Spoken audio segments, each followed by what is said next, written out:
IT job కోసం చూస్తున్నారా? ఐటీలో కెరియర్ బిల్డ్ చూసుకోవాలనుకుంటున్నారా? అయితే సమాధానం కోడింగ్ ట్యూటర్.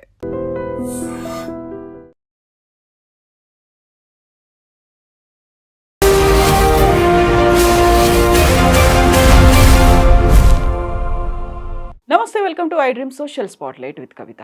ఆంథ్రోపిక్ ఏఐ వచ్చిన తర్వాత ఇప్పుడు సాఫ్ట్వేర్ జాబులకి పెద్ద ఎత్తున ఎఫెక్ట్ పడుతుంది అనే మాట వినిపించింది.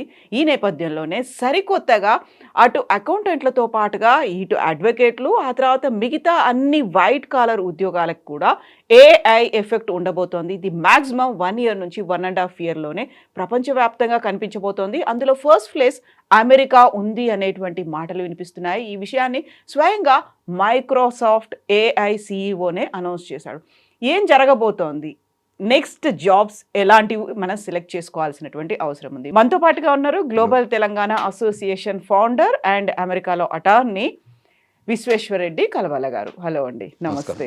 సో మనం ఇప్పటిదాకా అమెరికా అనగానే ఫస్ట్ మనకు H1B వీసాలు గుర్తొస్తున్నాయి. అక్కడ నుంచి ఇక్కడికి వచ్చిన వాళ్ళకి మళ్ళీ అక్కడ డోర్స్ క్లోజ్ అయిపోతున్నాయి, రావద్దు అనేటువంటి ఒక భయం ఉంది, ఉద్యోగాలు పోతాయేమో అనేటువంటి ఒక నైట్ మేర్ లాగా కనిపిస్తుంది అనుకున్నప్పుడు ఇప్పుడు సడన్గా ఇదేంటి వైట్ కాలర్ ఉద్యోగస్తులందరికీ కూడా ఎఫెక్ట్ ఉండబోతోంది అనేది? అంటే టిపికల్గా ట్రెండ్స్ ఆర్ మూవింగ్ అరౌండ్ అని చెప్పాలంటే ఏంటంటే, ఒకప్పుడు అడ్వాన్స్మెంట్ ఆఫ్ టెక్నాలజీ అంటే అమెరికాలో ఏం జరుగుతుంది తెలుసుకోవడానికి ప్రపంచం అంతా చూసేది. వరల్డ్లో మీది Y2K నుంచి తెలుసు కదా, ఇయర్ 2000 ఇష్యూస్ నుంచి కూడా టెక్నాలజీ అడ్వాన్స్. యూజువల్గా వరల్డ్కి technology hub America, global technology hub. అంటే all the new research, new advancement, new patents starts, అంటే మోర్ రీసెర్చ్ ఫెసిలిటీస్ అమెరికాలోనే ఉన్నాయి. సో అంచేత అక్కడి నుంచే మొదలవుతుంది. ఏదైతే అడ్వాన్స్మెంట్ అంటే world become a global village and digital age, ఇవన్నీ ఇంటిగ్రేటెడ్ అన్నట్టు. అందులో మనం ఇన్వైట్ చేయాల్సింది అంటే ఏఐకి. ఏఐ కాకుండా ఇంకా ఫ్యూచర్ AA కూడా రావడానికి ఆస్కారం ఉంది. అంటే మోర్ ఫ్యూచర్లో more robot can do every activity అనే దాని మీద ఆలోచన వస్తుంది. సో ఇప్పుడున్న ప్రస్తుత పరిస్థితిలో మనం ఇండియా నుంచి అమెరికాకి వెళ్ళాలంటే ఒకప్పుడు మేము వెళ్తే 4 ఫ్లైట్లలో వెళ్ళేవాళ్ళం, అంటే కానీ అక్కడ చేరుకునేవాళ్ళం. తర్వాత ఇప్పుడు అది 2 ఫ్లైట్లకు వచ్చింది. తర్వాత అది ఇంకోటి నాన్ స్టాప్ అవ్వబోతుంది. ఇంకా తర్వాత సూపర్ సోనిక్ వస్తుంది, అంటే ఎవెన్చువల్గా డిస్టెన్స్. ఇప్పుడు ఎట్లయితే ఇండియా నుంచి అమెరికాకి వెళ్తున్నామో, అమెరికా నుంచి మూన్కి వెళ్ళాలనే ఆలోచన ఉంది. రేపు ఇంకా ఫ్యూచర్ ఏంటి, మార్స్కి వెళ్ళాలనే ఆలోచన ఉంది. సో అంచేత ఇప్పుడున్న ఏఐని కూడా మనం వెల్కమ్ చేయాలి. అంటే ఎంత టెక్నాలజికల్ అడ్వాన్స్మెంట్ వచ్చినా, ఎంత రిసోర్స్ వచ్చినా, still human brain is important. Human brain లేకుండా గ్లోబ్ని కనెక్ట్ చేయలేదు. ఏఐని వాడుతున్నా కూడా హ్యూమన్ ఇంటర్వెన్షన్ అంటారు దీన్ని. అంటే human intervention with AI networking. అంటే ఎనీ టెక్నాలజీ అడ్వాన్స్మెంట్ అయినా కూడా బట్ ఆపరేటబుల్ యాక్ట్ ఒక పర్సన్ ఉండాలి. మీరు అన్నట్టు ఇంతకుముందు కొన్ని జాబ్స్ పోవచ్చు, కొన్ని జాబ్స్ ఉండవచ్చు, ఇంపాక్ట్ కావచ్చు అనేది. ఆల్వేస్ దెర్ విల్ బి ఆ చేంజ్ ఉంటుంది. ఎందుకంటే మనం ఒకప్పుడు కంప్యూటర్ లేని యుగం నుంచి మనం ఆ యుగం నుంచి ఇటువైపు వచ్చాం కాబట్టి, కంప్యూటర్ వచ్చాక కొత్త టెక్నాలజీ ఎక్స్పాన్షన్ అయిందే తప్ప జాబులు ఏం పోలేదు. అంటే at least some percentage of people manual work to automation side వచ్చాం. అంటే కంప్యూటర్లో చాలా రిపీటెడ్గా పేపర్ వర్క్ నుంచి ఆ పేపర్ ఇప్పుడైతే డిజిటల్కి వచ్చాక పేపర్ వర్క్ అంతా తీశారు. ఇప్పుడు ఎస్పెషల్లీ అమెరికాలో చూస్తే మాకు అంతకంటే ముందు I-94 అనే కార్డు ఇచ్చేవాళ్ళు. I-94 ఏంటంటే మనం ఎంట్రీ ఎగ్జిట్ డిపార్చర్ కార్డ్ అని ఇచ్చేవాళ్ళు. మనం ఎంట్రీ చేస్తే ఫిల్ చేసేవాళ్ళు. ఇప్పుడు ఆ కార్డుని మొత్తం రిమూవ్ చేశారు. ఇప్పుడు అంతా ఎలక్ట్రానిక్ అయింది. ఇప్పుడు మీకు పాస్పోర్ట్లో సీల్ చేసేవాళ్ళు. ఈ మధ్య ఆ సీల్ కూడా చేయట్లేదు, ఊరికే ఎంట్రీ చేస్తున్నారు. తర్వాత మనం I-94 ఆన్లైన్లో కావాలనుకుంటే డౌన్లోడ్ చేసుకోవచ్చు. Otherwise you can see online డిజిటల్గా when you go on to that website చేయవచ్చు. సో అటువంటిది పేపర్ రిడక్షన్ యాక్ట్ అనో, పేపర్ రిడక్షన్ పాలసీ అనో తగ్గినట్టే రేపు టెక్నాలజికల్ అడ్వాన్స్మెంట్ యాక్ట్లు మొదలవుతాయి. అంటే ఇంకా ఫ్యూచర్ అంటే we have to welcome it. Any sector you look at it, there will be opportunity to growth and opportunity to, అంటే కొంచెం డిమిషన్ ఆఫ్ ఎంప్లాయ్మెంట్ కూడా ఉండొచ్చు, కానీ గ్రోత్కే ఎక్కువ ఆపర్చునిటీ ఉంటుంది, మోర్ ఎక్స్పాన్షన్ ఆపర్చునిటీ ఉంటుంది. మీరు అన్న కొన్ని సెక్టోరియల్ జాబ్స్ ఉన్నాయి చూడండి, వాటిలలో కూడా ఇంకా మోర్ ఇంప్రూవ్మెంట్ అవకాశం ఉంటుంది, పెర్ఫార్మెన్స్ పెరుగుతుంది. తర్వాత గ్లోబల్ ఆపర్చునిటీస్ కూడా పెరుగుతాయి. ఇవన్నీ తెలియడానికి డిజిటల్ ఇట్లా ఉపయోగపడిందో. ఇప్పుడు ఒక కంట్రీలోనే జాబ్లను చేసేవాళ్ళం మనం, అంటే హైదరాబాద్ బేస్డ్ అకౌంటింగ్ జాబే అనుకోండి, లీగల్ జాబే అని. ఇవాళ డిజిటల్ ఏజ్లో ఏం చేస్తున్నాం మనం, లీగల్ గ్లోబల్లో చేస్తున్నాం. సో ఆ అడ్వాన్స్మెంట్ ఆపర్చునిటీ వచ్చింది కదా డిజిటల్తోని. అట్లా ఏఐతోని కూడా రేపు ఫ్యూచర్ ఉంది. ఏఐతోని చాలా బెనిఫిట్ ఉంది మొత్తం. It is an eco system of the society. There will be great opportunities కూడా రాబోతున్నాయి. ఇంకా వరల్డ్ వైడ్ కూడా ఏఐని ఇంప్లిమెంట్ చేయడానికి కూడా చాలా రిసోర్స్ వేరియస్ కంట్రీకి వెళ్ళాల్సి వస్తుంది. అక్కడ ఏఐ ఇంప్లిమెంట్ చేయడం కానీ, ఏఐ రిలేటెడ్ యాక్టివిజం చేయడం కానీ, తర్వాత ఆపర్చునిటీస్ కూడా పెరగడానికి ఆస్కారం ఉంది. సో ఒకప్పుడు ఇండియాకే పరిమితమైన ఏఐ టెక్నాలజీలు ఇప్పుడు గ్లోబల్లో టెక్నాలజీ అడ్వాన్స్మెంట్తో కూడా మనకు యూజ్ ఉంటుంది. మీరు ఇంతకుముందు లాయర్లను తీసుకున్నారు, ఇప్పుడు కూడా లాయర్లకు కూడా బ్యాక్ ఆఫీస్ ఇండియాలోనే ఉంది. సో మాకు ఇండియాలో యూఎస్లో లా ఆఫీస్ ఉన్నా కూడా మళ్ళీ ఇక్కడ బ్యాక్ ఆఫీస్ ఇండియాలోనే ఉంది. అంటే సిమిలర్ లైన్స్లో చెప్పేది ఏంటంటే ప్రతి దానికి మెడికల్కి ట్రాన్స్క్రిప్ట్స్ ఇక్కడ చేస్తున్నాం ఇండియాలో. సో అక్కడ కూడా టెక్నాలజీ హెల్ప్ అవుతుంది. అది ఉండడం వలన ఇక్కడ జాబులు దొరుకుతున్నాయి కదా, అక్కడ అమెరికన్ జాబ్ కూడా ఇక్కడ దొరుకుతుందో. సో సిమిలర్ టు దట్ ఇంకా ఏ అడ్వాన్స్మెంట్ జాబ్స్ కూడా ఉండబోతున్నాయి. ఏ యూసేజ్లో కూడా చాలా న్యూ టెక్నాలజీస్ కూడా ఇన్వెన్షన్, స్పేస్కి వెళ్ళి ఎక్కువ ఉంటుంది మేజర్గా. స్పేస్ ఎక్స్ప్లోరేషన్ కానివ్వండి. తర్వాత ఇక్కడ కూడా ఏ అంటే బేసికల్గా ఏంటంటే మీకు ఏదైతే డేటా ఉందో గ్లోబల్లీ వరల్డ్ వైడ్ వెబ్లో ఉందో, ఆ సోర్స్ ఆఫ్ ఎన్సైక్లోపీడియా ఉందో అది షార్టర్ వేలో ఫాస్ట్గా రిట్రీవ్ చేసి పెట్టబోతుంది మన ముందట. ఇంత రిసోర్స్ఫుల్నెస్ ఇంతకుముందు లేదు. ఇంతకుముందు ఓన్లీ గూగుల్ సెర్చే ఉండదు. ఇప్పుడు AI will be helpful in your actions. అంటే హ్యూమన్ యాక్షన్స్ కానివ్వండి, ఇప్పుడు సర్జరీస్ కూడా కొన్ని మనకు కంప్యూటర్ బేస్డ్, రోబో బేస్డ్ వస్తున్నాయి చూడండి, లేజర్ సర్జరీస్ అని రకరకాలు వచ్చేసినాయి కదా. ఇన్ సిమిలర్ లైన్స్లో ఇంకా ఫ్యూచర్ ఉంటుంది. ఎందుకంటే as long as the global population there will be always opportunities. ఇంకొకటి ఏంటంటే world is very big now. There are 190+ countries ఉన్నాయి. అన్ని కంట్రీస్లో ఇంకా అంత టెక్నాలజీ అడ్వాన్స్మెంట్ జరగలేదు కదా. సో ఇప్పుడు అడాప్ట్ చేసుకుంటారు వాళ్ళు. సో అక్కడ కూడా న్యూ రిసోర్సెస్ కావాలి. మీకు ఎగ్జాంపుల్ చెప్తున్నాను, ఒకప్పుడు ఆన్ షోర్ ఆఫ్ షోర్ అని ఉండేది. ఆన్ సైట్ అమెరికా ఉంటే ఆఫ్ షోర్ ఇండియా ఉంటుంది. ఇప్పుడు నియర్ షోర్ అనే ఆప్షన్స్ వచ్చాయి. అంటే సేమ్ టైం జోన్లో ఇప్పుడు అమెరికాలో ఒక 6 టైం జోన్స్ ఉంటాయి. సో అదే టైం జోన్లో అదే టైంలో లెస్సర్ అమౌంట్కి పనిచేసేదానికి ఎక్స్పెక్ట్ చేస్తున్నారు. అటువంటిది అది ముందు మనం ఎక్స్పెక్ట్ చేయలేదు. సో అటువంటిది వచ్చింది. అక్కడ వెళ్ళినా కూడా మళ్ళీ మన రిసోర్స్ టీసీఎస్ అనుకోండి, విప్రో అనుకోండి, ఇన్ఫోసిస్ అనుకోండి, you name it all the Indian companies మెక్సికోలో ఉంది. నేను ఐ వెంట్ టు ఉరుగ్వాయ్. ఉరుగ్వాయ్లో Montevideo is the capital. So నేను కూడా అక్కడ వెళ్ళాను. అసలు ఇండియన్స్ ఎవరన్నా ఉన్నారా అని చూశాను. అనుకోకుండా క్రికెట్ ఆడుతున్నారు అక్కడ గ్రౌండ్లో. సో కొంతమంది చూస్తే క్రికెట్ ఆడడం చూసామనుకున్నా 100% ఇండియన్స్ ఉన్నారు అనుకున్నాను. సో వాళ్ళు దాన్ని కనెక్ట్ అయితే తెలిసింది టీసీఎస్ వాళ్ళకు 2000 మంది ఎంప్లాయీస్ పనిచేస్తున్నారు అక్కడ ఉరుగ్వేలో మాంటివీడియోలో. అంటే చూడండి, రిసోర్సెస్, ఆపర్చునిటీస్, అడ్వాన్స్మెంట్స్. అంటే there is a space, there is opportunity. So అంటే నేను అనేది ఒక కంపెనీ. తర్వాత టెక్సస్ నుంచి నియర్ షోర్ ఆప్షన్ ఉంటుంది. దీన్ని మీకు గ్వాడలహరా అని ఒక సిటీ ఉంటుంది. అందులో అన్ని ఇండియన్ కంపెనీస్ ఉన్నాయి అక్కడ. అది మెక్సికో కంట్రీలో ఉంటుంది. అది వెరీ నియర్ టు టెక్సస్ అన్నట్టు. అంటే టెక్సస్ సెంట్రల్ టైం జోన్లో ఉంటుంది భాగంగా. సో అందులో నుంచి కూడా మన వాళ్ళు పనిచేస్తున్నారు. అంటే అక్కడ నుంచి కూడా ఆపర్చునిటీస్ ఉన్నాయి అని చెప్పడం. అంటే ఇది ఇంతకుముందు ఆ ఎక్స్ప్లోరేషన్ చేయలేదు. అంటే మీరు ఆపర్చునిటీ ఇవ్వండి, మేము దానికి తగ్గట్టుగా మ్యాచింగ్ చేస్తాము. ఇప్పుడు ఏ అనేది ఒక ఆపర్చునిటీ, దానికి తగ్గట్టు మనం మ్యాచ్ చేసుకుంటాం, ఎంప్లాయ్మెంట్ మ్యాచింగ్. కాకపోతే మొత్తం అంతా డ్రాస్టిక్గా తగ్గిపోతుంది అనేది కదా, ఎంప్లాయ్మెంట్ అంతా పడిపోతుంది. ఒక నెల రోజులు చేసేదాన్ని ఒక గంటలో చేసేంతగా ఇప్పుడు టెక్నాలజీ అనేది వచ్చింది, ఏఐ అంతా రీప్లేస్ చేస్తుంది అనేది. అప్పుడు మనము 40 కోట్ల పాపులేషన్ ఉన్నాం. ఇవాళ 150 కోట్ల పాపులేషన్కి మనం క్యాటర్ చేయాల్సిన అవసరం ఉంది. మీరు అన్నది కరెక్ట్. మనకు అసలు కంప్యూటర్ లేని యుగం కూడా మనం చూసాం. కంప్యూటర్ రావడం వల్ల మన జాబులు పోయినాయి, పెరిగినాయి కదా. ఇక్కడ మనకు ఎన్ని జాబులు వచ్చాయి కొత్తగా. రేపు ఏఐ కూడా ఎక్స్పాన్షన్ ఉంటుంది, సెక్టర్స్ పెరుగుతాయి, ఇంకా కొత్త సెక్టర్స్ వస్తాయి, కొత్త ఏరియా. పాపులేషన్కి క్యాటర్ ద నీడ్స్కి ఆపర్చునిటీ. ఓన్లీ థింగ్ ఏంటంటే టైం తగ్గిస్తే. ఇప్పుడు నేనే చెప్పాను కదా మీకు, ఆఫ్ షోర్ అంటే ఇవాళ మార్నింగ్ జరిగిన వర్క్ తెల్లారి మార్నింగ్ చూసేవాళ్ళు. అంటే ఇక్కడికి వచ్చి ఇండియాలో పని జరిగి మళ్ళీ మార్నింగ్ రిపోర్ట్ చేసేవాళ్ళు. ఇవాళ అది కాదు, సేమ్ టైం జోన్లో వర్క్ చేస్తున్నారు మళ్ళీ మన వాళ్ళే. ఎవరు పని చేస్తారు? మళ్ళీ ఇండియన్. అంటే వరల్డ్కి ఇండియన్స్ ఏంటంటే గ్లోబల్ క్యాపబిలిటీ సెంటర్ అయింది. అంటే ఎక్కడ గ్లోబల్లో ఏ నీడ్ ఉన్నా దానికి క్యాపబిలిటీ ఉండే ఏకైక కంట్రీ ఇండియా. అంటే ఇండియన్ రిసోర్సెస్ వీళ్ళు వరల్డ్ వైడ్ ట్రావెల్ చేస్తున్నారు. Whether it's near shore, whether it's off shore, whether it's global షోర్.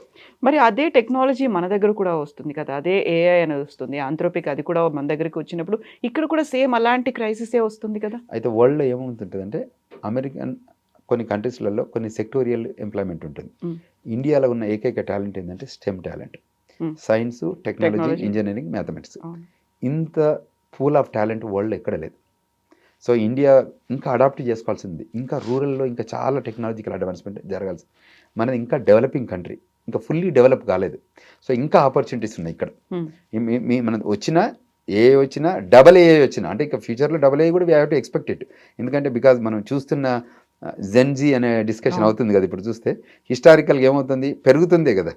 దాంతో ఇంకా మనం హ్యూమన్ రిసోర్స్ బ్రెయిన్ యూజ్ చేయగలిగే ఏకైక కంట్రీ ఇండియా ఒకటే.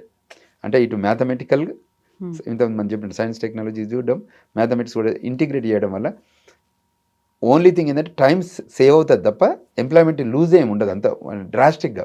Some percentage there will be impact all the time, but beyond that there is an opportunity అని చెప్పడం. So ఇక్కడ ఇప్పుడు మనం చిన్నప్పుడు ఒక గ్రామీణ ప్రాంతం నుంచి వచ్చారు అనుకోరు, నేను పెద్దపల్లి నుంచి బయలుదేరి కరీంనగర్ బయలుదేరి వరంగల్ వెళ్ళి హైదరాబాద్ వచ్చాం. వాళ్ళు పెద్దపల్లి నుంచి డైరెక్ట్ హైదరాబాదే వస్తున్నారు. ఎగ్జాంపుల్, పెద్దపల్లి నుంచి హైదరాబాద్ నుంచి అంతకుముందు వేరియస్ సిటీలకు వెళ్ళేవాళ్ళు, వాళ్ళు అక్కడ నుంచి బర్మింగ్హామ్కి వెళ్తున్నారు. అంతకుముందు ఓన్లీ వాషింగ్టన్ డీసీకి వెళ్తే కానీ మళ్ళీ బర్మింగ్హామ్ వెళ్ళలేకపోతున్నాం. వాళ్ళు స్ట్రేట్ బర్మింగ్హామ్కి వెళ్ళే ఆపర్చునిటీస్ వచ్చినాయి, అక్కడ నుంచి స్ట్రేట్ షార్లెట్ వెళ్ళే ఆపర్చునిటీ వచ్చింది. అంటే అక్కడ కూడా ఒకప్పుడు అక్కడ ఏం లేదు కదా, ఇంకా గ్లోబల్లో ఎక్స్ప్లోర్ చేయాల్సిన ప్లేసెస్ ఉన్నాయి, ఆపర్చునిటీస్ కూడా ఉన్నాయని చెప్పడం. సో మీరు ఏ సెక్టర్లో కూడా ఇక్కడ మనం తగ్గుతుంది అనుకుంటే ఇంకొక ప్లేస్లో ఓపెన్ అప్ అవుతుంది. సో ఆపర్చునిటీస్ని తీసుకెళ్ళగలిగేటట్టు ఛాన్స్ ఉంటే, ప్లస్ సర్వీస్ ఇండస్ట్రీ అనుకోండి, ఎప్పుడు ఒక సర్వీస్ ఇండస్ట్రీ గ్రో అవుతూనే ఉంటుంది. ఎస్పెషల్లీ ఇండియన్ కమ్యూనిటీ సర్వీస్ ఇండస్ట్రీలో ది బెస్ట్ వరల్డ్ వైడ్. మన తర్వాత స్పెసిఫిక్గా Philippines folks also service industry. తర్వాత మ్యానుఫ్యాక్చరింగ్ ఇండస్ట్రీ చైనా. సో ఏంటంటే కొన్ని స్పెసిఫిక్ కంట్రీస్ దగ్గర ఉన్న యూనిక్ స్కిల్స్ అంటారు. స్పోర్ట్స్లో ఉన్నారు ఎక్కువ, ఆఫ్రికన్ అమెరికన్ కంట్రీ వల్లే ఉంటారు. మనం అందులో అథ్లెటిక్స్ కానివ్వండి, ఒలింపిక్స్లో కానివ్వండి, ఇంకా వేరియస్ దాంట్లో. అదేవిధంగా if you look at it construction ఉంది, మనం కన్స్ట్రక్షన్లో ఎక్స్ప్లోర్ చేయం, అంటే వర్కర్ దీని మీద. అదేవిధంగా ఫార్మ్ లేబర్స్ ఉంటారు అమెరికాలో, కొన్ని వేల ఎకరాలలో ఫార్మింగ్ జరుగుతుంది. అందులో లేబర్ అంతా కూడా స్పానిష్ ఏరియా నుంచి వస్తుంటారు, అంటే కరేబియన్ ఐలాండ్స్ నుంచి వస్తారు, అదేవిధంగా మెక్సికో నుంచి వస్తారు, గ్వాటమాలా నుంచి వస్తారు, కోస్టారికా నుంచి వస్తారు, నికరాగ్వా నుంచి వస్తారు, కొలంబియా నుంచి వస్తారు, చిలీ నుంచి వస్తారు, అర్జెంటీనా నుంచి వస్తారు, అంటే వేరియస్ ప్లేసెస్ అక్కడ. అంటే ఆపర్చునిటీస్ ఇంకా పెరిగేది. ఇంకా ఇంకా ఏంటంటే వి వెల్కమ్, అంటే ఏఐకి లిమిటెడ్ అయ్యి పెసిమిస్టిక్గా ఉండే బదులు ఇంకా ఏం అడ్వాన్స్మెంట్ ఆపర్చునిటీస్ ఉన్నాయనే దానిపైన చర్చ జరగాలి. ఇంకా మోర్ ఇన్వాల్వ్మెంట్ కావాలి. అంటే ఏఐ కంటే ఇంకా బియాండ్ ఏఐ ఏం థింక్ చేయబోతున్నాం, అంటే అవుట్లుక్ చేస్తున్నాం అనుకోండి. ఇప్పుడు ఆగం కదా, ఇప్పుడు మా ప్రోగ్రామింగ్ స్కిల్స్ కూడా ఒకప్పుడు ఏంటి, మెయిన్ ఫ్రేము AS400 ఉండేది. ఒకప్పుడు మీరు మెమరీ సైజు ఎంత పెద్దగా ఉండేది, ఇంత పెద్ద దానిలో పెట్టేవాళ్ళు. తీసుకుంటే ఇవాళ తీసుకొచ్చారు. ఇక్కడ వచ్చి ఆపలేదు, దీన్ని ఫ్లాష్ మెమరీ, డబుల్ ఫ్లాష్ మెమరీని మళ్ళీ పెంచుకుంటూ వెళ్తున్నాం. అంటే ఇంకా పెరగడానికి ఆస్కారం ఉంది అని చెప్పడం. ఈ టెక్నాలజీ ఏఐ కూడా ఆ ఫ్యూచర్ ఉంది. అయితే ఇప్పుడు మనకి అకౌంటింగ్ కావచ్చు, లేకపోతే అడ్వకేట్స్కి సంబంధించి చూస్తే కంప్లీట్ ఆటోమేషన్ అంతా ఇది చేయబోతోంది అనేది, డాక్యుమెంటేషన్ కావచ్చు, కంపైలింగ్ కావచ్చు, అనలైజింగ్ కావచ్చు, మీకు ఒక PDF ఫామ్లో ఒక కేసుకి సంబంధించినటువంటి entire detail AI is going to give. అలాంటప్పుడు మీకు ఇంత పెద్ద వర్క్ ప్లేస్ పెట్టుకొని, లేకుంటే ఇంతమంది ఎంప్లాయ్మెంట్ని పెట్టుకొని చేయాల్సినటువంటి అవసరం లేదు, మొత్తం ఒక సిస్టమ్తో, ఒక ఏఐ టూల్తోనే సెట్ అయిపోతుంది అనే మాట. అప్పుడు మీరు 8 అవర్స్ వర్క్ను 2 అవర్స్లో చేస్తున్నాం అనుకుందాం ఎగ్జామ్, మిగతా 6 అవర్స్ కోసం కొత్త బిజినెస్లు చూస్తాం. You get my points. ఇంకా 6 అవర్స్ ఉంది కదా, నేను ఇప్పుడు ఓన్లీ ఇండియా వరకే పనిచేస్తున్నాను, నేను అప్పుడు ఆ 6 అవర్స్ని వరల్డ్కి పనిచేస్తాను. Global opportunities because of I have AI prone law firm నా దగ్గర ఉంది. సో నేను గ్లోబల్లో I can present it that I have an skill, that I have an knowledge. అప్పుడు ఓన్లీ ఒక ఇమిగ్రేషన్ లాకే ఉన్నాం అనుకోండి, ఫ్యామిలీ లాకోవచ్చు, రియల్ ఎస్టేట్ లాకోవచ్చు, కార్పొరేషన్ లాకోవచ్చు, తర్వాత పేటెంట్ లాకోవచ్చు, వాట్ ఐమ్ టాకింగ్. మిగతా లాయర్లో పెట్టు, అంటే there is lot of opportunities. నా టైంని మీరు అన్నట్టు రెడ్యూస్ చేశా, నా టైంని నేను 8 గంటల పని 2 గంటలు చేశా, మిగతా 6 గంటలకి ఏంటి, నాకు because of the technology advancement నేను ఎందుకు లిమిట్ చేసుకుంటాను, నేను I will use that 6 hours to other areas of practice. Okay. ఇప్పుడు H1B వీసా అక్కడ రావట్లేదు, అలాంటి టైంలో మన దగ్గరికి రావడానికి భయపడుతున్నారు, లేకుంటే అక్కడ ఉన్నాక ఉద్యోగాలు ఉంటాయో పోతాయో అనే దాంట్లోనే ఈవెన్ అక్కడే పుట్టి పెరిగినటువంటి పిల్లలకు కూడా ఇప్పుడు యూనివర్సిటీల్లోంచి బయటకు వస్తున్నారు అంటే నెక్స్ట్ ఏ కోర్సులో జాయిన్ అవ్వాలి, ఏ జాబ్ వస్తుంది, అదే పెద్ద ఒక కన్ఫ్యూజన్, ఒక క్వశ్చన్ మార్క్ లాగా ఉంది అనేది అక్కడ ఉన్నటువంటి పేరెంట్స్ కూడా భయపడుతున్నారు అనేది నిజం కాదా? You are 100% right. మంచి క్వశ్చన్. అంటే we have to discuss, debate, conclude. ఇది ఐరాక్ అంటే ఇష్యూ రీజనింగ్ టైపు. ఇప్పుడు మనకి అమెరికాలో ఉన్న మా పిల్లలే, వేరేటోళ్ళతో నేను ఎగ్జాంపుల్ చెప్పి మనదే తీసుకున్నాం అనుకోండి, సెక్టోరియల్గా వాళ్ళకు కూడా అడ్వాన్స్ అయ్యాయి. ఒకప్పుడు ఏంటంటే వాళ్ళు మూస మెథడ్లో ఉండేవాళ్ళు, మా ఫాదర్ ఏం చేస్తే నేను అదే చేయాలి, మా ఫ్యామిలీలో ఏం చేస్తే అదే చేయాలని. ఇవాళ అది కాదు. ఒకప్పుడు ఒక కమ్యూనిటీ బేస్డ్ జాబ్ డ్యూటీసే ఉండేది హిస్టారికల్గా. మనం 3000 ఏళ్ళ చరిత్రలో చూస్తే ఇవాళ ప్రతి ఒక్క పని చేస్తున్నారు.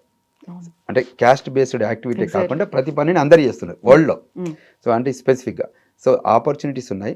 తర్వాత వీళ్ళు కూడా ఇప్పుడు అక్కడ పుట్టిన పిల్లలకి వాళ్ళకున్న ఇమిగ్రేషన్ అడ్వాంటేజ్ ఉంటుంది ఒకటి, ఎందుకంటే by birth they will get a US citizenship. So with in the కంట్రీలో కూడా చాలా నీడ్స్ ఉన్నాయి. ఒకప్పుడు వాళ్ళ దగ్గర మ్యాథమెటిక్స్ అంత గొప్పగా లేదు. Hmm. ఇవాళ మ్యాథమెటిక్స్ ట్రైనింగ్ అక్కడ బాగా జరుగుతుంది. స్టెమ్ టాలెంట్ అమెరికాలో లేదు హిస్టారికల్గా. ఇప్పుడు చాలా అడ్వాన్స్ అయింది స్టెమ్ టాలెంట్. ఇప్పుడు ఇంకా నేర్చుకోవాలి అంటే దాంతో 100% కంప్లీట్ కాలేదు. ఇంకా అమెరికా గ్లోబల్ టాలెంట్ సెర్చ్ చేస్తుంది. సో అందులో భాగంగా మన వాళ్ళు వస్తారు. యూఎస్లో ఉన్న వాళ్ళు కూడా ఒకవేళ వాళ్ళకి ఎగ్జిక్యూషన్ టాలెంట్ కాకపోతే మేనేజ్మెంట్ టాలెంట్లోకి వెళ్తారు. మేనేజ్మెంట్ టాలెంట్ కాకపోతే ఇంకొక టాలెంట్లోకి వెళ్తారు. అంటే there is always opportunities to grow. ఇంకోటి పాపులేషన్ అడ్మినిస్ట్రేషన్ కూడా ఇంపార్టెంట్. ఇప్పుడు ఒకప్పుడు 30-40 కోట్లు ఉన్న ప్రజానికం ఇక్కడ 150 కోట్లయింది. ఈవెన్ గ్లోబల్ పాపులేషన్ కూడా ఎక్స్పాండ్ అయింది కదా, గ్లోబల్ నీడ్స్ కూడా పెరిగాయి కదా, వాటిని క్యాటర్ చేసే ఎకో సిస్టమ్ కూడా బిల్డ్ చేయాలి కదా. అప్పుడు వీళ్ళందరూ ఇంకా వేరియస్ ఇన్నోవేషన్స్కి వెళ్తున్నారు. అంటే ఈ న్యూయర్ జనరేషన్ జెన్జీ పాపులేషన్ కూడా they are looking for brand new innovation. Various sectors, ఇది ఒక సెక్టర్తోనే కదా, ఒకప్పుడు 1-2 సెక్టర్స్గా ఉండేది.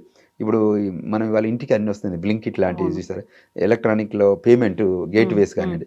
ఇంకా ముందు ముందు ఇంకా అడ్వాన్స్మెంట్ అవుతుంది. ఒకప్పుడు $100,000 పంపడం అంటే చాలా గొప్ప విషయం, అమెరికా నుంచి ఇండియాకి పంపాలంటే. ఇవాళ $1 మిలియన్ కూడా పంపడం ఫ్రాక్షన్ ఆఫ్ సెకండ్లో అవుతుంది. ఒకప్పుడు మనీకి బ్యాంకులో వెళ్తే కానీ డిపాజిట్ చేయలేని పరిస్థితి ఉంది. ఇవాళ బ్యాంకులో ఏమవుతుంది, క్రిప్టో కరెన్సీ వచ్చింది. అంటే వరల్డ్ని ఆపరేట్ చేసుకోగలిగే ఒక ఎక్కువ ఎలక్ట్రానిక్ డిజిటల్ కరెన్సీ వచ్చింది. ఇవన్నిటికి ఇన్వైటబుల్ కావాలంటే ఏం జరగాలి, టెక్నాలజీ అడ్వాన్స్మెంట్ జరగాలి కదా. అంటే సో మనం ఏఐని కూడా వెల్కమ్ చెప్పాల్సిన అవసరం ఉంది. ఏఐని ఒక బూచిగానో, ఏఐ అనే పదం ఒక పెద్దదైపోయి మన జాబులన్నీ వెళ్ళిపోతున్నాయనో, ఇంకా మనం ఏం చేయలేమనో, ఒక సెక్టోరియల్ ఇష్యూస్ అవుతాయనో అటువంటిది కాకుండా, if you look at it in positive mode, in positive line, you will have more advancement, more opportunities. World is very big అండి. ఇంకా వాటందరినీ కూడా మన దగ్గర నుండి చేపించుకునే ఎకో సిస్టమ్ అయితే ఉంది చెప్పడం. సో కన్జర్వేటివ్ మెథడ్లో పేరెంట్స్ కానీ స్టూడెంట్స్ ఎవరు ఆలోచించడానికి వీల్లేదు. ఒక డిఫరెంట్ వర్స్టైల్గా ఏముంటుంది, డైవర్సిఫైడ్గా క్రియేటివ్గా ఏమున్నాయి, ఆ ఫీల్డ్స్ని ఎంచుకోవాల్సిందే తప్ప ఇప్పుడు ఏఐ ప్రతి దాంట్లోకి ఎంటర్ అయిపోయింది కదా. ఈవెన్ స్టోరీ రైటింగ్ దగ్గర నుంచి ప్రతిదీ కూడా అదే ఉంది. కాబట్టి మనకంటూ ఒక క్రియేటివ్ స్పేస్ అనేది మనం పెట్టుకునేట్టుగా లేదు కదా. రేపు పొద్దున మీ యాంకరింగ్ జాబ్ కూడా పోవచ్చు. అదే అంటున్నాను నేను, ఒక క్రియేటివ్ ఫీల్డ్ అనేది లేదు కదా. సో అంటే నేను చెప్పేది అంటే ఇప్పుడు యాంకర్స్ కూడా వచ్చేసారు కదా. ఇప్పుడు ప్రజెంటేషన్ యూట్యూబ్లు కొన్ని ఐ వాజ్ టాకింగ్ పెట్టారు. యూట్యూబ్ ఛానల్లో మొత్తం టోటల్ న్యూస్ రీడర్స్కి వచ్చారు. సో అయినా కూడా ఇంకా మోర్ సెక్టర్ ఓపెన్ అప్ అవుతాయి. ఆ హ్యూమన్ బ్రెయిన్ టచ్ లేకపోతే ఏఐ కూడా వాల్యూ ఉండదు. సో తప్పకుండా దాన్ని ఆపరేట్ చేసే ఎకో సిస్టమ్, దాన్ని ఏఐకి అయితే ఎవరో కోడింగ్ చేసి ఎంటర్ చేయాలి కదా, టు క్రియేట్ దట్ ఇంటర్వ్యూ కానీ ఇది చేయాలని. సో దానికి రిసోర్స్ ఒకప్పుడు లిమిటెడ్ సెక్టర్ ఉంది, ఇప్పుడు వ్యాస్టీ ఆఫ్ సెక్టర్స్ వచ్చాయి. సో ఒక మీడియా సెక్టరే కాకుండా చాలా రంగాలు వచ్చాయి. అంతకుముందు రంగాలకి అడాప్ట్ చేసుకోలేదు, ఇప్పుడు they have to adapt because of the advancement of ఈ టెక్నాలజీ. సో అంచేత ఇష్యూ లేదు, మనము you have to think out of the box, then you make difference. Always if you think, okay, I'm losing, you don't gain anything. If you I am gaining, you will get something out of it. ఆ mind set ఉండి ఇప్పుడు వరల్డ్లో exploration, ఇప్పుడు నేను I travelled several countries అండి. నేను ఎందుకు వెళ్తా అంటే to learn the skills, to learn the understanding of the geopolitics, to learn the understanding of the people mindset, to learn the understanding of that geo ecosystem. So అది నేను ఇంట్లో కూర్చుంటే రాకపోయేది కదా. So ఇట్లా వెళ్ళడం వల్ల వెళ్తుంది కదా, అక్కడ నుంచి తీసుకొచ్చి కొత్త కొత్త ఇన్నోవేషన్స్కి మనం బేస్ కాకపోతుంది. So this is also a sectorial. అంతమంది మనం ట్రావెల్ ఎంతమంది వెళ్ళేవాళ్ళం గ్లోబల్లో, చాలా తక్కువ మంది వెళ్ళాం. సో ట్రావెల్ యూసేజ్తో యూసేజ్ చేసుకున్న సెక్టర్ అయితే పెరిగినట్టే కదా. అంతవరకే కాకుండా టికెట్ బుకింగ్ కానివ్వండి, ట్రావెల్ బుకింగ్ కానివ్వండి, ఇన్నోవేషన్ కానివ్వండి, స్పేస్ రీసెర్చ్ కానివ్వండి. ఇప్పుడు మూన్కి వెళ్తేనే చాలా గొప్ప విషయం. 30 ఏళ్ల క్రితం దానికి ఫస్ట్ మన దే ల్యాండెడ్ అప్ అనే డిస్కషన్ వచ్చింది. First put on the they are focusing on the Mars. ఎంత దూరం ఇంకా ఇప్పుడు ఇంకెంత ఆపర్చునిటీ ఉందంటే technology, you can go to all the places, planets. అయితే ఇప్పుడు మనకి మైక్రోసాఫ్ట్ చెప్తున్న దాన్ని బట్టి చూస్తే ఫ్యూచర్ అనేది ఎంతో దూరంలో లేదు. హార్డ్లీ 12 నుంచి 18 నెలల సమయం మాత్రమే ఉంది. అన్ని ఫీల్డ్స్లో కూడా వైట్ కాలర్ జాబ్స్కి సంబంధించి డిఫరెన్స్ అనేది రాబోతోంది, దాన్ని రీప్లేస్ చేయబోతోంది ఏఐ అనుకున్నప్పుడు స్టూడెంట్స్ మాత్రమే కాదు, ఇప్పుడు ఎవరైతే ఆ ప్రొఫెషనల్స్ ఉన్నారో వాళ్ళు కూడా జాగ్రత్త పడాల్సినటువంటి అవసరం ఉంది. 12 నుంచి 18 నెలలు అంటే హార్డ్లీ 1 year 1.5 year మధ్యలోనే ఇన్ని చేంజెస్ వచ్చేస్తాయి. అంటే 12 నుంచి 18 నెలలు కూడా చాలా టైం కూడా కాదు, ఇన్ లైఫ్ స్పాన్లో చాలా తక్కువ టైం. కానీ అది వెల్కమ్ చెప్పాలి, యూ కెనాట్ స్టాప్ ఇట్ కదా. So then we have to think what best we can do for the next options. అంటే ఇఫ్ ఇట్స్ ఇన్వైటబుల్, ఇప్పుడు మీరు అన్నట్టు 12 months or 18 months లేకపోతే 2 years అనుకుందాం, 3 years అనుకుందాం, అంటే నేను అవుట్లుక్ చేస్తాను, ఇన్వైటబులే కదా. ఇప్పుడు నేను కంప్యూటర్ వస్తే కొన్ని జాబులు పోతాయి అనుకుంటే ఆగిపోయింది, ఆగలేదు కదా. రేపు ఏ వచ్చాక కూడా జాబులు పోతాయి అన్న ఆలోచన పెట్టుకోవద్దు అనేది నా ఉద్దేశం. ఇంకా ఆపర్చునిటీస్ ఎట్లా క్రియేట్ చేసుకోవాలి త్రూ ఏఐ. త్రూ కంప్యూటర్ ఎలా మనం జాబ్ ఆపర్చునిటీస్ ఇవాళ మేము ఇక్కడ 2 తెలుగు స్టేట్ల నుంచి ఎంతమంది అమెరికాలో వెళ్ళి సెటిల్ అయ్యాం ఈ 20 ఏళ్లలో చెప్పాలంటే just because of the technology అడ్వాన్స్మెంటే కదా. ఎగ్జాక్ట్లీ. ఇవాళ టెక్నాలజీ అడ్వాన్స్మెంట్ జరగలేదు అనుకోండి, ఇవాళ అందరు ఇక్కడే ఉండేవాళ్ళం కదా. అన్ని ఇంకోటి ఏంటంటే అమెరికా ఒకటే కాదు, ఇవాళ నేను ఒక 30 గంటలకు ట్రావెల్ చేసి వచ్చాను. I learned a lot of things. ఇంట్లో కూర్చుంటే అవన్నీ లర్న్ చేసుకోకపోవడం. ఈ ట్రావెల్ ఒకప్పుడు అసలు ఆ కంట్రీ ఎక్కడుందో కూడా తెలియదు. ఇవాళ గూగుల్ వచ్చి మనం ఇంట్లో కూర్చొని ఐలాండ్ కంట్రీ ఎక్కడుంది, ఆ కంట్రీకి ఉన్న ఇంపార్టెన్స్ ఏంది, ఆ కంట్రీకి ట్రావెల్ ఎట్లా చేయొచ్చు, కంట్రీలో ఎట్లా స్టే చేయొచ్చు, ఆ కంట్రీలో ఎయిర్బిఎన్బి ఎలా ఉంది, ఆ కంట్రీలో రెస్టారెంట్స్ ఎలా ఉంది, హాస్పిటాలిటీ ఇండస్ట్రీ ఎలా ఉంది, క్రూజ్ షిప్ అంటే ఎన్ని ఏరియాస్లలో కొత్త జాబ్స్ క్రియేట్ అయినట్టే కదా because of the technology advancement. Otherwise ఇక్కడే ఉండేవాళ్ళం కదా. ఇక్కడే చేసే అగ్రికల్చర్ కానివ్వండి, టీచర్ జాబ్ కానివ్వండి, పోలీసు కానివ్వండి, చిన్న టెక్నాలజీ జాబ్. సో ఇవాళ ఎంత గొప్పగా ఎక్స్పాండ్ అయిందనేది చెప్పడం. సో లే ఆఫ్స్ అనేవి చాలా క్వైట్ కామన్ థింగ్గా ఉండబోతున్నాయి. మళ్ళీ మనల్ని మనం ఇప్పుడు అప్గ్రేడ్ చేసుకోవాలి, అప్ స్కిల్ చేసుకోవాలి అంటే ఏం చేయాలంటారు? 100% అప్ స్కిల్ చేయాలి, 100% లే ఆఫ్స్ ఉంటాయి. ఎందుకంటే దట్ ఈస్ అన్ ఇన్స్టిట్యూషన్. ఇన్స్టిట్యూషన్లో బిజినెస్లో always they go by dynamics. కొత్త డైనమిక్స్ ఏదైతే క్రియేట్ అవుతుందో వాటి ప్రకారం వెళ్ళాల్సి వస్తుంది. సో అది కాకుండా వెళ్ళరు. సో ఆ లైన్లోనే మనం పనిచేయాల్సి ఉంటుంది. సో ఆ టిపికల్ మైండ్ సెట్తోనే ముందుకు వెళ్ళాల్సి ఉంటుంది. సో ఏదైనా వెల్కమ్ చెప్పాలి. First of all unit welcome it. So great opportunities ఏంటంటే ఒక అమెరికాకి వెళ్ళలేదు. ఇఫ్ యూ ఆర్ ఇంట్రెస్టెడ్, ఇవాళ నేను వి ట్రాక్డ్ అరౌండ్ 100+ కంట్రీస్లలో తెలుగు పాపులేషన్ ఉంది అవుట్ ఆఫ్ 196. అంటే ఇంకా ఇంకా ఇంకా 50% గ్రోత్ ఉన్నట్టుగా ఉంది. అంటే మనం 50% రీచ్ అయ్యాం, ఇంకా అనదర్ 50% ఇంకా గ్రోత్ ఉంది. సో అక్కడ కూడా వెళ్ళి మనం జాబ్ చేయొచ్చు అంటే కదా. అయితే అందులో ఏ సెక్టర్లో ఇవ్వాలి? Only technology sector. ఈ మధ్య మన వాళ్ళు ఫార్మింగ్ సైడ్ వెళ్తున్నారు, మన వాళ్ళు ల్యాండ్ అక్వైర్ చేస్తున్నారు, బిజినెస్లో వైజ్ కూడా చూస్తే. తర్వాత మినరల్ ఎక్స్ప్లోరేషన్ చేస్తారు, మైనింగ్ చేస్తున్నారు, ఫార్మింగ్ చేస్తున్నారు ఆఫ్రికన్ కంట్రీస్లలో మీకు తెలుసు. అక్కడ తర్వాత ప్రింటింగ్లో ఉన్నారు, తర్వాత లిక్కరు వీటిలలో ఉన్నారు. అన్ని ఏరియాస్లో కూడా they are in to that. అక్కడి వరకే కాదు, ఇంకా వరల్డ్ చాలా కంట్రీస్ ఉన్నాయి, అక్కడ కూడా వెళ్తారు. ఏఐని యూజ్ చేసుకుంటారు. మీరు అన్నట్టు ఓన్లీ అకౌంటింగో, లీగల్కో, ఇంకా మెడికల్ ట్రాన్స్క్రిప్ట్సో, ఇంకా వేరియస్ ఇప్పుడు ప్రోగ్రామర్స్ కోడ్ ఇస్తే అంతకుముందు కోడింగ్ రాయడానికి 2-3 రోజులు పట్టేది. వాళ్ళు జస్ట్ 2 minutes 3 minutes లోపల మీ కోడ్ మీ ముందర రిపోర్ట్ చేస్తుంది. మంచి మంచి ఫ్లైర్లు చేసే వాళ్ళు వెబ్ టెక్నాలజీ. కాకపోతే ఇంకా యూజ్ చేయవచ్చు, ఇంకా ఇన్నోవేషన్ ఆపర్చునిటీస్ ఉన్నాయి. అందులో మన బ్రెయిన్ పనిచేయాలంటే so called old mind set కాదు, ఇప్పుడు ఇన్నోవేటివ్ ఇన్వెన్షన్ మైండ్ సెట్తో ఉండాలి. సో ఆ నెగటివ్ పర్సెప్షనే కాకుండా as we have to expect it that there will be possibility of reduction of employment. That does not stops us to move on. But already ఇప్పుడు white collar ఉద్యోగులు అనగానే వాళ్ళకి they might be having ఒక 10 years 20 years 30 years experience ఇలాంటి వాళ్ళు ఉన్న వాళ్ళందరూ కూడా మళ్ళీ అప్పటికప్పుడు అప్గ్రేడ్ చేసుకోవాలంటే ఏం చేయాలంటారు? సడన్గా ఈ ప్రొఫెషన్ కాదు ఇంకో ప్రొఫెషన్ ఏదో ఎంచుకోవాలి, దీంట్లోనే అప్గ్రేడ్ అవ్వాలి అనుకుంటే, లేకపోతే వెనకబడిపోతాం మన ఉద్యోగం పోతుంది అనుకుంటే ఎలా? చాలా వెబ్ కోర్సెస్ వచ్చాయి, చాలా వెబ్సైట్లు వచ్చాయి. ఎస్పెషల్లీ ఈ మధ్య రీసెంట్గా హార్వర్డ్ ఏం చేస్తుంది, ఆన్లైన్ కోర్సెస్ కూడా ఓపెన్ చేసింది. కొన్ని అయితే ఫ్రీ యూనివర్సిటీస్ ఫ్రీ కోర్స్. ఎందుకంటే skill upliftment of that technology అడ్వాన్స్మెంట్లో కూడా మనం రీచ్ అవుట్ కావాలంటే అప్ స్కిల్లింగ్ కావాలి, అది లేకపోతే you will be outdated. So అంచేత తప్పకుండా ఆపర్చునిటీస్ వెబ్ టెక్నాలజీస్ చాలా ఉన్నాయి, చాలా కోర్సెస్ ఆఫర్ చేస్తున్నాయి, చాలా యూనివర్సిటీస్ ఆఫర్ చేస్తున్నాయి అంటే అప్ స్కిల్లింగ్ కోసం. సో ఇండియాలో కూడా చాలా కోర్సెస్ కూడా ఉన్నాయి, చాలా ఇన్స్టిట్యూషన్స్ ముందుకు వచ్చి ఫ్రీ సర్వీస్ చేస్తున్నాయి ఇవన్నీ ట్రైనింగ్ వైజ్. ఎందుకంటే ఆ కోడింగ్ అంత పెద్ద కష్టమేం కాదు కదా. ఇండియన్స్కి అయితే వాళ్ళ బ్రెయిన్ పనిచేసేదే నేర్చుకోవడం, typical mind set and they will learn, they will execute it and they deliver it. ఆ స్కిల్ మన దగ్గర ఉంది and we have lot of patience to ఈ ప్రాసెస్లో వెళ్ళే ప్రాసెస్లో we accommodate those needs of that structure of that companies deliverables. అది important అన్నట్టు. దానిలో మనకున్నంత స్ట్రెంత్ ఎక్కడ ఉండదు. మీరు వాళ్ళు ఎక్కడికైనా చూడండి, వాళ్ళ ఎన్ని యూనివర్సిటీకి వెళ్ళండి, చాలామంది ప్రొఫెసర్స్ మన వాళ్ళే ఉంటారు, చాలామంది రీసెర్చ్ అనలిస్టులు మనమే ఉంటారు, పోస్ట్ డాక్ ఫెలోషిప్స్ మన వాళ్ళే ఉన్నారు. తర్వాత ఈ యూనివర్సిటీ రీసెర్చ్ ఫెసిలిటీస్లో కూడా చాలా రీసెర్చ్ ఐడియాస్ కూడా మన వాళ్ళే చేస్తున్నారు. ఇఫ్ యూ నేమ్ ఇట్ చాలా కాలేజెస్, హార్వర్డ్లో చూడండి, ఏఎల్లో చూడండి, ఎంఐటీలో చూడండి, యూ నేమ్ ఇట్. ఇంకా టాప్ కంపెనీస్లో టాప్ యూనివర్సిటీలో మీరు సిలికాన్ వ్యాలీలో కానివ్వండి, Silicon Valley of east, Silicon Valley of west, Silicon Valley of centre, everywhere our folks there. ఇంకా మోర్ ఉన్నాయి ఆపర్చునిటీస్. ఇప్పుడు కార్లకి ఇది వచ్చింది చూడండి, టెస్లా కార్ వచ్చింది, డ్రైవర్లెస్ అన్నాము, ఇప్పుడు డ్రైవర్లెస్ అంటున్నాము. ఇంకా మోర్ అవుతుంది, ఇప్పుడు డ్రైవర్లను తీసేస్తుంది. దట్ డజంట్ మీన్ దట్ అయిపోవట్లేదు కదా, ఇంకా మోర్ అడ్వాన్స్మెంట్ అవుతుంది. సో ఇవన్నీ వెల్కమ్ చెప్పాలి. అప్పుడు 0 నుంచి మొదలైన Google it is in front of our eyes, it happened. Because నేను యూఎస్లోనే ఉన్నాను ఆ టైంలో కూడా, కాబట్టి ముందులో దెర్ ఇస్ నో గూగుల్. లేకంటే ముందు మ్యాప్ క్వెస్ట్ అని ఉండేది, ప్రింట్ చేసుకొని పేపర్ చదువుకుంటే మేము పోయేవాళ్ళం. రాచెస్టర్ న్యూయార్క్ నుంచి న్యూయార్క్ సిటీకి వెళ్ళాలనుకున్నప్పుడు డ్రైవ్లో వెళ్ళాలంటే అప్పుడు మన ఈ పెద్ద పెద్ద ఈ ఫోన్లలో స్మార్ట్ ఫోన్లు లేవు.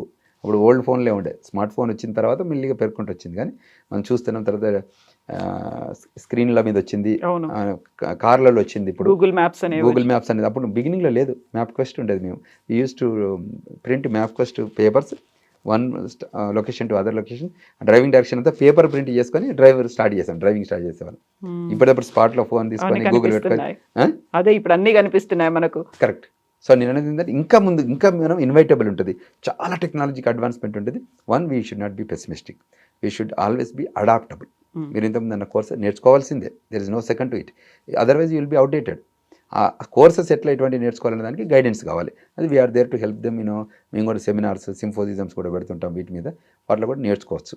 అంటే ఎనీథింగ్ ఎనీ టైం ఎప్పుడైనా కూడా కొత్త స్కిల్ నేర్చుకోవడం అనేది ఇంపార్టెంట్.